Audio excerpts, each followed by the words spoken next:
अस्सलामुअलैकुम नाज़रीन, Asian TV news में आप सभी का इस्तकबाल है। मैं हूं मरियम फातिमा। न्यूज़ की शुरुआत करने से पहले एक नज़र सुर्खियों के साथ। हैदराबाद के पुलिस कमिश्नर वीसी सजनार ने IPL सीजन के आगाज पर अवाम को बैटिंग से दूर रहने की दी हिदायत। इन्होंने कहा कि बैटिंग ऐप्स मुआशरे के लिए नुकसानदा। हैदराबाद में सड़क के किनारे डीजल जजीरे पर क्रैशर्स चलाए जा रहे, जिससे माहौल और रिहायशियों पर मनफी असरात मुरतब हो रहे। नए स्टोन क्रशर्स लगाने के लिए जियो 26 के तहत मुकर्रर किए गए 8 क़वाइद व ज़वाबित की सख्ती से पाबंदी। हैदराबाद के अमरपेट में एक गैर कानूनी उस्मानिया बिस्किट बनाने वाली फैक्ट्री पकड़ी गई। कमला नगर में पुलिस और फूड सेफ्टी हुकाम ने मारे छापे। बेंगलुरु की एक मारूफ निजी यूनिवर्सिटी में प्रोफेसर डॉक्टर मुरलीधर देशपांडे पर इल्ज़ाम है कि इन्होंने क्लास के दौरान एक मुस्लिम तालिब इल्म अफान को मुतअद्दिद बार दहशतगर्द कहा। हैदराबाद के पुलिस कमिश्नर वीसी सजनार ने IPL सीज़न के आगाज़ पर अवाम को बैटिंग से दूर रहने की हिदायत दी है। इन्होंने कहा कि बैटिंग ऐप्स मुआशरे के लिए नुकसानदा है और कई अफराद की जानें ज़ाया हो चुकी हैं। सजनार ने कहा कि सिर्फ ऑनलाइन ऐप्स ही नहीं बल्कि लोग बैटिंग के लिए कमरों का भी इंतज़ाम करते हैं। पुलिस ऐसे अफराद पर नज़र रख रही है जो पहले इसमें मुलविस रहे। इन्होंने शहरियों से कहा कि बैटिंग की किसी भी सरगर्मी की इत्तला 100 पर कॉल या व्हाट्सएप नंबर 9490616555 पर दे। कमिश्नर ने जोर देकर कहा कि बैटिंग ऐप से दूर रहें। అందరికీ నా తరపు నుంచి హైదరాబాద్ పోలీస్ తరపు నుంచి పేరు నమస్కారాలు। రేపటి నుంచి IPL సీజన్ స్టార్ట్ కాబోతుంది। ఆ స్టార్ట్ తోనే మళ్ళీ బెట్టింగ్ మరియు బెట్టింగ్ యాప్స్ ఒక సీజన్ కూడా స్టార్ట్ అయిపోతుంది। అందరూ కూడా తెలుసు, మనము గత సంవత్సరం say no to betting apps తోని చాలా ప్రజా ఉద్యమంని నడిపించడం జరిగింది। దాని సక్సెస్ తోని ఒక బిల్ కూడా రావడం జరిగింది। ఏమైనా మళ్ళీ బిల్ వచ్చిన యాప్స్ ఆగిపోయావు, కానీ టెలిగ్రామ్లో ఇన్స్టాగ్రామ్లో రకరకాల కొత్త యాప్స్తోని మళ్ళీ వీళ్ళు అమాయకుల్ని బలి చేయడానికి చాలా ముందు వస్తున్నారు। అట్లానే కొంతమంది ఇన్ఫ్లుయెన్సర్స్ కూడా మళ్ళీ వాళ్ళతోని చేయి కలపడం జరుగుతుంది। అందరూ కూడా తెలుసు, బెట్టింగ్ అనేది ఒక చాలా పెద్ద వ్యసనము। దాని నుంచి చాలామంది బలి అయిపోయినారు, చాలామంది డబ్బులు పోగొట్టుకున్నారు, ఫ్యామిలీస్ నాశనమైనారు, మనశాంతి కోల్పోయినారు। సో అందుకు మనందరూ కూడా ఈ బెట్టింగ్ యాప్స్ నుంచి దూరం ఉండాలని చెప్పి నేను మరీ కోరుతున్నాను। ఇది ఆన్లైన్ బెట్టింగ్స్ యాప్ అయితే మనము ఆఫ్లైన్లో కూడా చాలామంది రూమ్స్ తీసుకుని బయట ఊరికి వెళ్ళి అక్కడ కొంతమంది కలిసి అది కూడా చేస్తుంటారు। వాళ్ళపైన కూడా మనం నిఘా పెట్టడం జరుగుతుంది। సో అందుకు హైదరాబాద్ పోలీసు మనము ఆన్లైన్ కాకుండా ఆఫ్లైన్లో కూడా నిఘా పెట్టాను। అంతకుముందు కూడా చాలామంది గ్యాంగ్స్ కూడా పట్టుకోవడం జరిగింది। సో అందుకు హైదరాబాద్ పోలీసు ఆన్లైన్ మరియు ఆఫ్లైన్ బెట్టింగ్ పైన చాలా అంటే చాలా నిఘా పెట్టడం జరిగింది। పాత ఆఫెండర్స్ ఎవరున్నారు, అంతకుముందు ఎక్కడెక్కడ చేశారు, దానిపైన కూడా నిఘా పెట్టడం జరుగుతుంది। అట్లానే మన సైబర్ క్రైమ్ టీమ్స్ కూడా అలర్ట్ చేసి స్పెషల్ టీం ఫామ్ చేసి ఇన్స్టాగ్రామ్లో కావచ్చు, మన టెలిగ్రామ్లో కావచ్చు, అట్లానే వెబ్సైట్స్ ఏమేమి కొత్తగా వస్తున్నారు, ఎవరెవరు సోషల్ మీడియా ఇన్ఫ్లుయెన్సర్స్ దీన్ని ప్రమోట్ చేస్తున్న పైన కూడా చాలా గట్టి నిఘా ఏర్పాటు చేయడం జరుగుతుంది। అట్లానే చాలామందికి చాలా రకరకాల సమాచారం వస్తుంటుంది, ఎందుకంటే చాలామంది సోషల్ మీడియాలో కూడా యాక్టివ్ ఉంటారు। మీకేమాదిరూ సమాచారం తెలిస్తే ఆన్లైన్లో కావచ్చు ఆఫ్లైన్లో కావచ్చు మీరు ప్లీజ్ డయల్ 100, అట్లానే మన వాట్సాప్ నంబర్ అయిన 9490616555కి ఫోన్ చేయండి, మెసేజ్ పంపించండి। వాట్సాప్లో కానీ మీరు రెగ్యులర్ మెసేజ్ పంపించవచ్చు, ఫోన్ చేయవచ్చు। డెఫినెట్లీ హైదరాబాద్ పోలీసు స్పందించి ఈ ఒక్క బెట్టింగ్ యాప్స్ పైన చాలా గట్టి మనము యాక్షన్ తీసుకోవడానికి మాకు సహకారం అవుతుంది। ప్రజలందరూ కూడా ఈ నంబర్స్ నోట్ చేసి సహకరించాలని చెప్పి నేను మరీ కోరుతున్నాను। సో ప్రజలందరూ కూడా కోరుతున్నాను, మీరందరూ కూడా ఈ బెట్టింగ్ యాప్ నుంచి దూరం ఉండండి, say no to betting apps. అట్లానే నేను కుటుంబ సభ్యులకి ప్రజలందరూ కూడా కోరుతున్నాను, మన ఈ యొక్క వ్యసనంకి బానిసం కాకుండా చూసుకోవాల్సిన బాధ్యత మన పైన ఉంది, సమాజం పైన ఉంది। సో అందరు కలిసి ఈ ఒక బెట్టింగ్ యాప్స్ భూతం నుంచి అందరు కూడా మన యూత్ని కాపాడుకుంటాను। సో అందరు కలిసి say no to betting apps అని చెప్పి ఈ ఒక బెట్టింగ్ ఒక వ్యసనంని అందరు కూడా అరికట్టాలని చెప్పి నేను నా తరఫు నుంచి హైదరాబాద్ సిటీ పోలీస్ తరఫు నుంచి కోరుతున్నాను। थैंक यू, जय हिंद। हैदराबाद में सड़क के किनारे डीजल जजीरे पर क्रैशर्स चलाए जा रहे हैं, जिससे माहौल और रिहायशियों पर मनफी असरात मुरतब हो रहे हैं। नए स्टोन क्रैशर्स लगाने के लिए जियो 26 के तहत मुकर्रर किए गए 8 कवायद व जवाबित की सख्ती से पाबंदी करना लाजमी है, ताकि आलूदगी और दीगर मसाइल से बचा जा सके। ताहम जिस कंपनी का जिक्र किया गया है वो 2 बार बगैर मिनरल डीलर की इजाज़त के पकड़ी गई है, जो वाज़ेह तौर पर क़वानीन की खिलाफ वर्जी है। इस सूरत हाल में सवाल पैदा होता है कि अगर कवायद की खिलाफ वर्जी की जाए और 2 बार बगैर इजाजत पकड़ा जाए तो रियासती हुकूमत इस पर क्या कार्रवाई करेगी? ఈ రాష్ట్రంలో అధ్యక్ష ముఖ్యంగా హైదరాబాద్ నడిబొడ్డున డీజిల్ జనరేటర్ల మీద క్రషర్స్ నడుస్తూ ఉన్నాయి. నేను ఎందుకంటున్నా డీజిల్ జనరేటర్ మీద ఎందుకు క్రషర్ నడుస్తున్నాయి? మన స్టేట్ యొక్క మైనింగ్ రూల్స్ 2000 యాక్ట్ కానీ మీ ప్రభుత్వం కూడా ఒక జీవో తెచ్చింది, GO number 26 Telangana stone crusher rules 2025 కొత్తగా అధికారంలోకి వచ్చిన ప్రభుత్వం కూడా జీవో 26 ద్వారా కొత్తగా ఈ రాష్ట్రంలో ఎవరైనా స్టోన్ క్రషర్ పెట్టాలంటే ఎలాంటి నియమ నిబంధనలు పాటించాలో మీ ప్రభుత్వమే ఒక జీవో కూడా తెచ్చింది. మన చట్టం, మైనింగ్ చట్టం, మన దగ్గర ఉన్నటువంటి చట్టం కూడా ఏం చెప్తుంది? అటు మైనింగ్ చట్టం ఇయర్ 2000గా 1966లో వచ్చిన మైనింగ్ చట్టం కావచ్చు, అదేవిధంగా మీరు ఇచ్చినటువంటి జీవో నంబర్ 26 కావచ్చు. ఎవరైనా ఒక స్టోన్ క్రషర్ పెట్టాలంటే అధ్యక్ష మినరల్ డీలర్ లైసెన్స్ ఉండాలి. ఆ క్రషరు 50,000 రూపాయలు కట్టి రిజిస్ట్రేషన్ చేసుకోవాలి. 3 ఆ క్రషరు ఇండస్ట్రీస్ డిపార్ట్మెంట్ నుంచి అనుమతి తీసుకోవాలి. 4 మన తెలంగాణ పొల్యూషన్ కంట్రోల్ బోర్డు నుంచి క్రషర్ పెట్టడానికి CFE కాన్సెంట్ ఫర్ ఎస్టాబ్లిష్మెంట్ తీసుకోవాలి. 5 ఆ క్రషర్ ఆపరేషన్ చేయడానికి పొల్యూషన్ కంట్రోల్ బోర్డు నుంచి CFO consent for operation certificate తీసుకోవాలి. 7వది వాళ్ళు ఎంట్రీ ఎగ్జిట్ లాగ్ బుక్స్ పెట్టి ఎంత మినరల్ లోపలికి వస్తుంది, ఎంత మినరల్ బయటకు వెళ్తుంది, డైలీ రికార్డ్స్ మెయింటైన్ చేసి నెలవారీగా ఆ జిల్లా మైనింగ్ అధికారికి రిపోర్ట్ సబ్మిట్ చేయాలి. ఇట్లా 7-8 నియమ నిబంధనలు ఉన్నాయి. అయితే నేను చెప్తున్నటువంటి సంస్థలు 7-8 నియమ నిబంధనలో ఏ నిబంధన కూడా పాటించడం లేదు. They don't have CFE, they don't have CFO, they don't have industrial department permission, they don't have registration, they don't have electricity connection. So electricity connection ఎందుకు చేస్తున్నారు? విద్యుత్ శాఖ వాళ్ళు ఒక క్రషర్కు కనెక్షన్ ఇవ్వాలంటే ఏమడుగుతారు?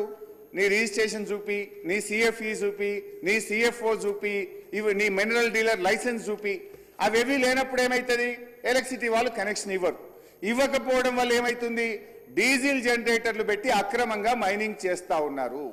ఈ అక్రమ మైనింగ్ విషయంలో కూడా మంత్రి గారికి పూర్తి అవగాహన ఉంటుంది, వారు బాగా చదువుకున్నారు. Telangana state mineral dealer rule 2000 fundamental principles of illegal mining, ఆ చట్టం ఏం చెప్తుందంటే మొదటిసారి ఎవరైనా మినరల్ డీలర్ లైసెన్స్ లేకుండా క్వారీయింగ్ చేస్తే 10,000 రూపాయల పెనాల్టీ వేయాలి. అదే కంపెనీ రెండవసారి కూడా తప్పు చేసి మినరల్ డీలర్ లైసెన్స్ లేకుండా మళ్ళీ రెండవసారి కూడా అధికారులకు పట్టుబడితే 25,000 రూపాయల జరిమానా, 1 సంవత్సర కఠిన కారాగార శిక్ష వేయాలని కూడా మన చట్టం, మన రాష్ట్రంలో ఉన్న చట్టం చెప్తుంది. ఇప్పుడు నేను చెప్పబోతున్నటువంటి కంపెనీ మొదటిసారి మినరల్ డీలర్ లైసెన్స్ లేకుండా దొరికింది, రెండవసారి మినరల్ డీలర్ లైసెన్స్ లేకుండా రాష్ట్ర ప్రభుత్వ అధికారులు వెళ్లి షోకాజ్ నోటీసులు కూడా ఇవ్వడం జరిగింది. మరి 2 సార్లు కూడా లైసెన్స్ లేకుండా యథేచ్ఛగా హైదరాబాద్ నడిబొడ్డున ఈ రకంగా క్రషర్లు నడుస్తూ ఉంటే రాష్ట్ర ప్రభుత్వం ఏం చేస్తుంది అనేటువంటి ఆవేదనతో నేను చెప్తా ఉన్నా. ఈ రాష్ట్ర ప్రభుత్వానికి కోట్ల రూపాయల తూట్లు పడతా ఉన్నాయి, కోట్ల రూపాయలు ఖజానాకు గండి పడతా ఉంటే కూడా రాష్ట్ర ప్రభుత్వం నిమ్మకు నీరెత్తినట్టుగా ఉంది. అందుకే మేము అనాల్సి వచ్చింది రక్షకుడే భక్షకుడైన వేళ అని. దయచేసి ఆలోచించండి. हुजूराबाद के रुकन असम्बली पदी कौशिक रेड्डी ने रियासत असम्बली में करीमनगर के सीपी के खिलाफ शदीद इल्जामात आयद किए हैं और कहा कि इस मामले की मुकम्मल तहकीकात के लिए CID मुदाखलत करी। इन्होंने इल्जाम लगाया कि करीमनगर में सरकारी गाड़ियों और हथियारों को निजी अफराद इस्तेमाल कर रहे हैं और CP ने निजी अफराद के साथ मिलकर फायरिंग की है। इनके मुताबिक AK-47 से 10 SLR से 10 पिस्तौल से 10 और दीगर हथियार के साथ कुल 108 राउंड फायर किए गए हैं, जिसमें बोइनापल्ली गाँव के लोग भी मुतासिर हुए और एक शख्स अमृता को गोली लगी। पदी कौशिक रेड्डी ने मजीद कहा कि 330 होम गार्ड्स को दूसरे अजला में मुंतकिल करने और दोबारा पोस्टिंग के लिए लाखों रुपए वसूल किए गए और 108 होम गार्ड से तकरीबन 1.86 लाख रुपए वसूल किए गए। इन्होंने मुख्तलिफ शोज़ के नामों से रिश्वत वसूल करने के इल्ज़ामात भी आयद किए और हुकूमत से फौरी कार्रवाई करने और CID के जरिए मुकम्मल तहक़ीक़ात करने का मुतालबा किया। इन्होंने कहा कि अगर इनके इल्ज़ामात गलत साबित हुए तो वो माफ़ी देने के लिए तैयार हैं। కౌశిక్ రెడ్డి గారు సార్ నేను ఇప్పుడు చెప్పబోయేది అసెంబ్లీలో ఇంతకు ముందు కూడా చెప్పిన క్లారిఫికేషన్ గౌరవ పొన్నం ప్రభాకర్ గారు కూడా అడగడానికి కోసం అడిగిన సార్. చాలా బాధతోని ఇలా కరీంనగర్ జిల్లాలో ఉన్న ప్రతి పోలీస్ ఆఫీసర్ పక్షాన ఇవాళ నేను అడుగుతా ఉన్నాను అధ్యక్ష. ఇలా కరీంనగర్ జిల్లాలో కరీంనగర్ సిపి గారు ఇలా పవర్ఫుల్ వెపన్స్ తోని ప్రైవేటు వ్యక్తులతోని ఫైరింగ్ చేయించిండు ఫైరింగ్ రేంజ్లో అని సభ దృష్టికి నేను తీసుకొని వచ్చిన అధ్యక్ష.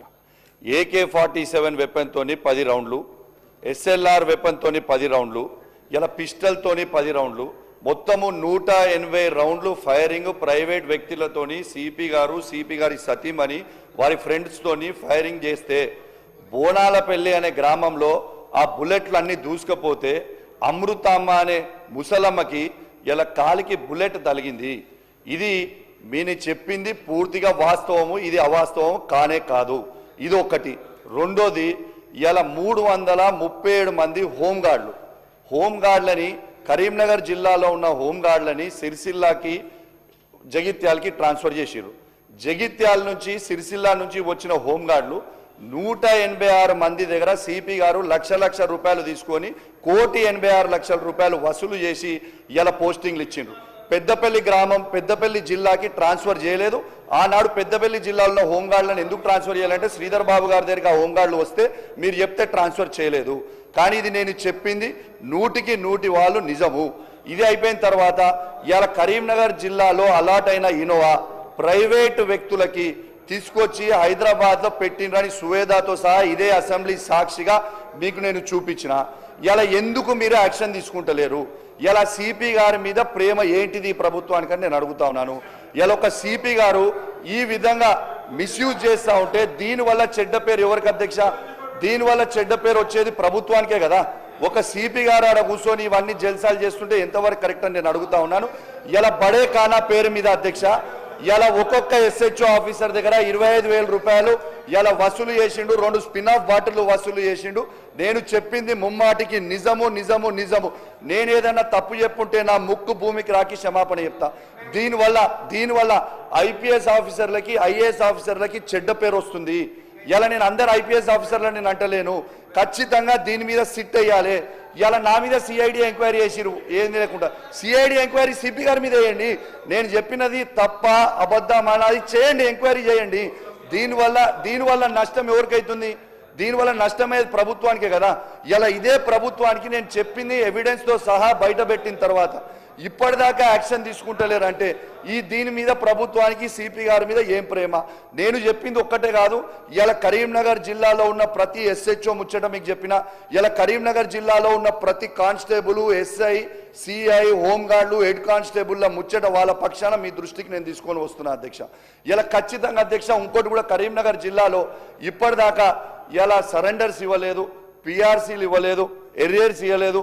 దయచేసి కరీంనగర్ జిల్లా పక్షాన ఉన్న పోలీస్ ఆఫీసర్ పక్షాన ప్రతి కానిస్టేబుల్ పక్షాన ప్రతి హెడ్ కానిస్టేబుల్ పక్షాన ప్రతి ASA పక్షాన ప్రతి SA పక్షాన దయచేసి మిమ్మల్ని నేను రిక్వెస్ట్ చేస్తా ఉన్నాను.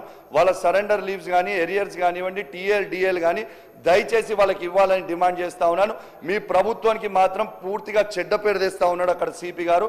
ఎగ్జాంపుల్ నిన్న కూడా చెప్తా ఉన్నాను. నిన్న ఇల్లంతకుంటలో రాముల వారి కళ్యాణం అయింది. రివ్యూ మీటింగ్కి సిపి గారు రాలేదు. ఎందుకు రాలేదు? కరీంనగర్ జిల్లాలో ఉన్నది సార్, కరీంనగర్ జిల్లాలో ఉన్నది చిన్న జిల్లా, ఒకటే పెద్ద టెంపుల్. ఆ టెంపుల్కి రివ్యూ మీటింగ్కి సిపి గారు ఎందుకు రాలేదు? నిన్న అవుతుంటే కూడా నిన్న వచ్చి తూతు మంత్రంగా వచ్చిండ్రు, మంత్రి గారితో వచ్చిండ్రు.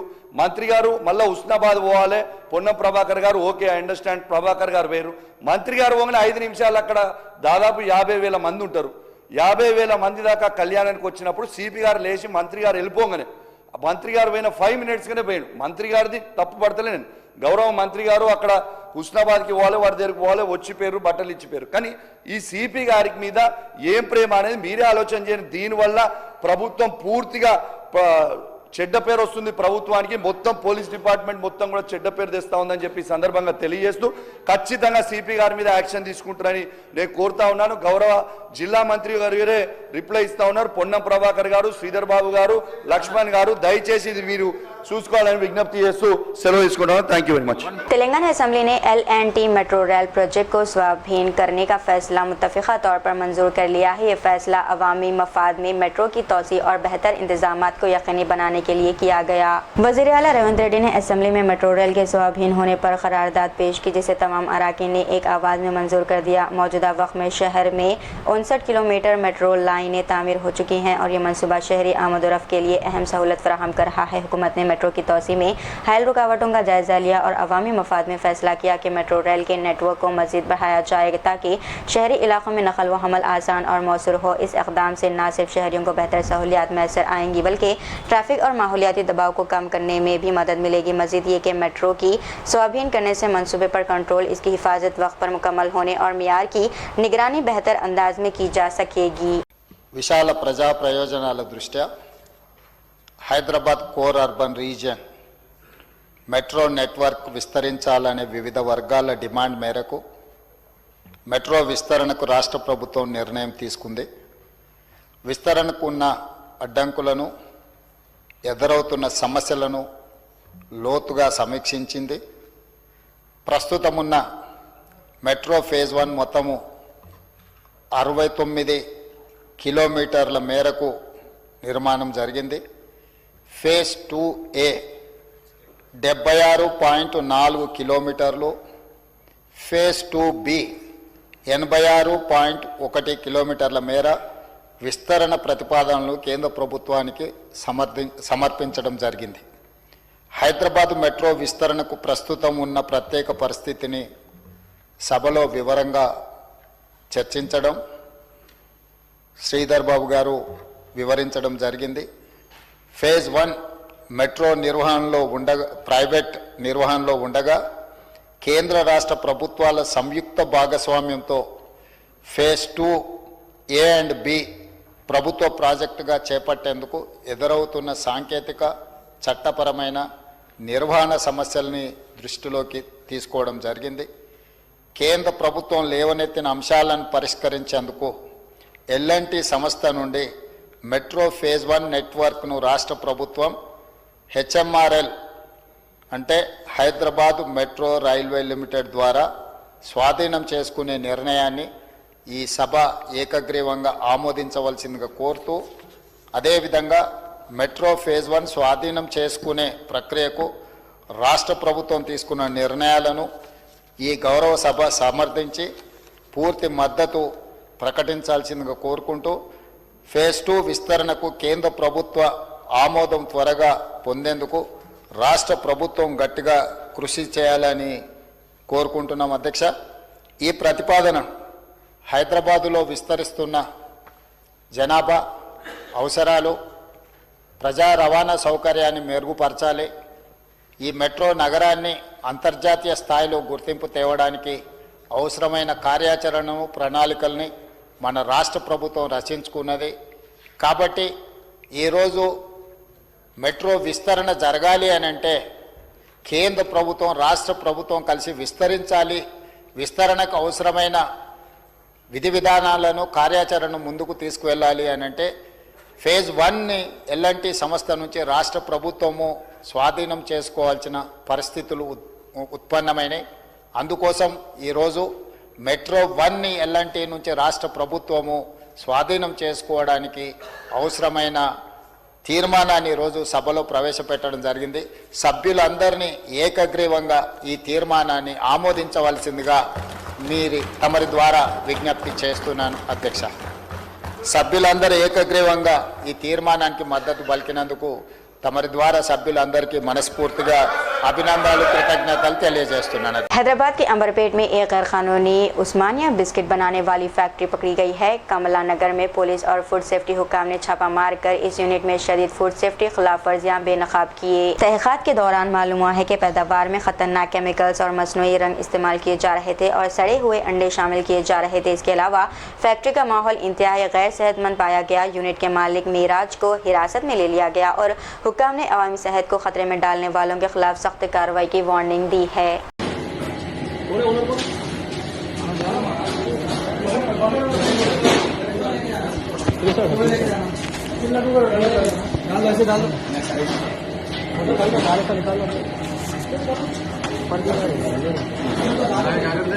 అదే ఎందుకు వేస్తారు కదా కలర్ జల్దీ కలర్ రానే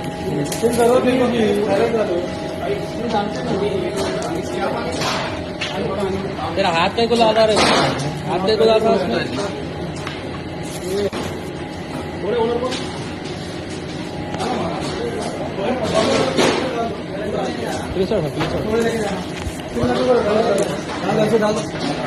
बेंगलुरु की एक मारूफ निजी यूनिवर्सिटी में प्रोफेसर डॉक्टर मुरलीधर देशपांडे पर इल्ज़ाम लगा है कि इन्होंने क्लास के दौरान एक मुस्लिम तालिब इल्म अफान को मुतअद्दिद बार दहशतगर्द कहा और तौहीन आमेज जुमले इस्तेमाल किए, जैसे ईरान में जंग तुम जैसे लोगों की वजह से हुई है, ट्रम्प तुम्हें ले जाएगा और तुम बेवकूफ़ हो, तुम जहन्नुम में जाओगे. इस वाक़े की वीडियो सोशल मीडिया पर वायरल होने के बाद तुलबा, तंजीमों और अवाम में शदीद गुस्सा और तशवीश पाई जा रही है. इल्ज़ामात के मुताबिक क्लासरूम की CCTV फुटेज भी हज़फ कर दी गई है, जिससे शफाफियत और जवाबदही पर सवालात उठ रहे हैं.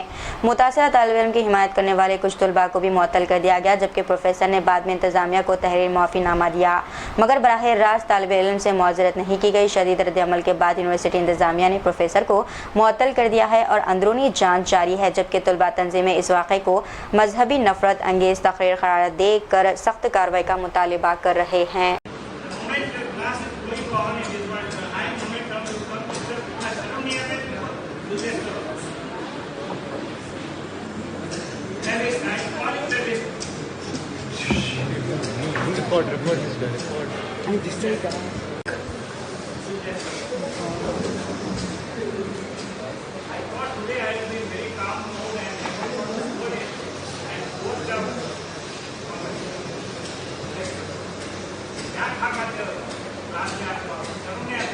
just call him poor.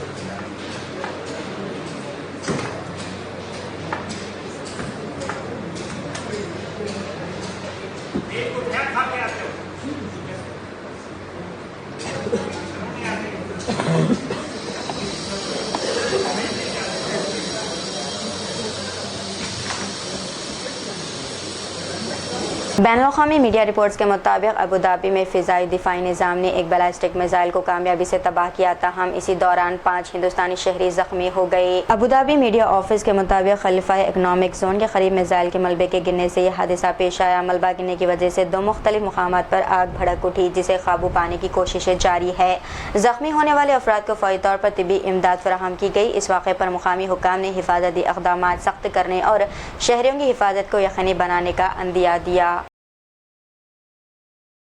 ये रिपोर्ट बताती है कि 27 मार्च को मगरबी बंगाल के ज़िले मुर्शिदाबाद के रघुनाथगंज में रामनवमी के जुलूस के दौरान हिंदू तंजीम के हामियों और मुकामी मुसलमानों के दरमियान झड़पें हुई. झड़प के बाद हिंदू तंजीम के कुछ हामियों ने मुस्लिम ताजिरों की दुकानों और स्टॉल्स पर हमला किया और सामान जला दिया. एक संगीन वाक़या है और इसे पूछा जा सकता है कि क्या मगरबी बंगाल की वज़ीर आला ममता बनर्जी और अभिषेक बनर्जी इस पर किसी कार्रवाई करेंगे ताकि मुतासिरा ताजिरों को इंसाफ मिल सके और ऐसे वाक़यात की रोकथाम हो सके. तेलंगाना के हैदराबाद में वज़ीर आला रेवंत रेड्डी ने आंगनवाड़ी नाश्ते के प्रोग्राम के तहत थोली मड्डा मंसूबे का आगाज़ किया, जिसका मकसद बच्चों की ग़िज़ाइयत को बेहतर बनाना है. ये प्रोग्राम ख़ास तौर पर छोटे बच्चों और स्कूल से पहले की उम्र के बच्चों के लिए तैयार किया गया है, ताकि इन्हें सेहतमंद नाश्ता मुहैया किया जाए और ग़िज़ा कमी से बचाव मुमकिन बनाया जा सके. इस मौके पर तेलंगाना हुकूमत के अहम वज़रा सीतक्का और कोंडा सुरेखा भी मौजूद थी. तकरीर में बताया गया कि थोली मड्डा प्रोग्राम के तहत आंगनवाड़ी मराकज़ में बच्चों को रोज़ाना सेहतमंद नाश्ता फराहम किया जाएगा, जिसमें ग़िज़ाइयत से भरपूर अनाज, प्रोटीन, दूध या दूध की मसनूआत शामिल होंगी. تاریخی علاقے میں کاروبار ٹھپ، تاجروں کی شکایت پر عوامی نمائندہ حرکت میں۔ چار مینار کے AIMIM پارٹی سربراہ حیدرآباد جناب MP بیرسٹر اسدالدین اویسی کی ہدایت پر آج بروز جمعہ MLA میر ذوالفقار علی نے ہری بولی بیلا کے علاقے میں واقع 100 سالہ قدیم کھویا مارکیٹ کا دورہ کیا۔ دورہ اس وقت عمل میں لایا گیا جب یہاں کے تاجروں نے اسدالدین اویسی سے شکایت کی تھی کہ گزشتہ 5 دنوں سے ان کا کاروبار مکمل طور پر بند پڑا ہے۔ تاجروں کے مطابق فوڈ سیفٹی حکام اور ٹاسک فورس عملے نے مہاراشٹر سے کھویا لے آنے والی لوریوں کو سیز کر لیا، جس کی وجہ سے مال کی سپلائی رک گئی ہے اور ان کا کاروبار بری طرح سے متاثر ہوا ہے۔ اعوذ باللہ من الشیطان الرجیم، بسم اللہ الرحمن الرحیم۔ نقیب ملت الحاج بیرسٹر اسدالدین اویسی صاحب کی ہدایت پر آج میں ہری بولی بیلے میں جو کھوئے کی مارکیٹ ہے، حیدرآباد کی پرانی 100 برس سے پرانی یہ مارکیٹ ہے، وہاں پر میں آیا ہوں۔ ان لوگوں نے صدر محترم سے شکایت کی تھی، 5 دن سے ان کا کاروبار بند ہے، ان کی دکانیں بند ہیں، کیونکہ فوڈ سیکیورٹی والے اور پولیس کی ٹاسک فورس وہ لوگ آ کے ان کا جو مال مہاراشٹر سے آتا تھا کھویا، اس کے لاریز کو انہوں نے سیز کر لیا، جس کی وجہ سے ان کے پاس کوئی مال نہیں ہے۔ میں نے ابھی یہاں آنے کے بعد ان تمام سے ملاقات کی اور معلومات کیا، اور میں نے ابھی DCP ٹاسک فورس جو اسپیشل ٹیم ہے فوڈ چیکنگ کی، اس کے سے بات کیا، انہوں نے کہا کہ ٹھیک ہے، کیونکہ یہ لوگوں کا کہنا یہ ہے کہ ہمارے پاس تو پورا فوڈ سیکیورٹی کا پورا لائسنس ہے، جو لائسنس ہونا ہے پورا ریکوائرمنٹ فلفل کر رہے ہیں، لیکن جہاں سے مال آتا ہے مہاراشٹر سے، چھوٹے کسانہ ہیں، ان کے پاس یہ لائسنس نہیں ہے، اس کی وجہ سے انہوں نے پولیس نے یہ اور فوڈ سیفٹی والوں نے اس کو سیز کیا ہے۔ ان کا کہنا یہ ہے کہ یہ مال کہاں سے آ رہا، کیسا بن رہا، اس کا ایکسپائری ڈیٹ کیا ہے، یہ نہیں ہے۔ اس کے ہم سیکیورٹی میجرز کے لیے ہم نے اور عوام کو اس سے کسی قسم کی تکلیف نہ ہو، فوڈ پوائزننگ نہ ہو، اس کے لیے ہم نے کیا ہے۔ ابھی میں نے ان سے بات کیا، یہ لوگ یہ کیا کہہ رہے تھے، ان کو تھوڑا سا ٹائم دلائے تاکہ یہ لوگ جا کے جو چھوٹے کسان ہیں وہاں ان سے بات کر کے ان کا بھی لائسنس پروسیس کر کے لائسنس نکالیں گے، تاکہ آئندہ کسی قسم کی ان کے دھندے میں رکاوٹ نہ ہو، کوئی مال سیز نہ ہو۔ تو انہوں نے مجھ سے کہا کہ کل کھوئے کے بیپاریوں کل دوپہر میں بھیجیے، میں ان سے بات کروں گا کس طریقے سے فردر پلاننگ کیسا کریں گے، فردر کس طریقے سے کام کرنا چاہتے ہیں، بات کر کے میں بولوں گا۔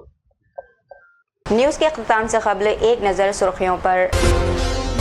حیدرآباد کے پولیس کمشنر VC سجنا نے IPL سیزن کے آغاز پر عوام کو بیٹنگ سے دور رہنے کی دی ہدایت۔ انہوں نے کہا کہ بیٹنگ ایپس معاشرے کے لیے نقصان دہ۔ حیدرآباد میں سڑک کے کنارے ڈیزل جزیرے پر کریشز چلائے جا رہے، جس سے ماحول اور رہائشیوں پر منفی اثرات مرتب ہو رہے۔ نئے سٹون کریشز لگانے کے لیے GO 26 کے تحت مقرر کیے گئے 8 قواعد و ضوابط کی سختی سے پابندی۔ حیدرآباد کے امرپیٹ میں ایک غیر قانونی عثمانیہ بسکٹ بنانے والی فیکٹری پکڑی گئی۔ کملا نگر میں پولیس اور فوڈ سیفٹی حکام نے مارے چھاپے۔ بنگلور کی ایک معروف نجی یونیورسٹی میں پروفیسر ڈاکٹر مرلی دھر دیش پانڈے پر الزام ہے کہ انہوں نے کلاس کے دوران ایک مسلم طالب علم عفان کو متعدد بار دہشت گرد کہا۔ آج کے خبر نامے میں بس اتنا ہی، دیجیے اجازت۔ مریم فاطمہ کو ملتے ہیں اگلے خبر نامے کے ساتھ، تب تک کے لیے ہمارے چینل ایشین TV نیوز کو لائک، شیئر اور سبسکرائب کرنا نہ بھولیے گا۔ اللہ حافظ۔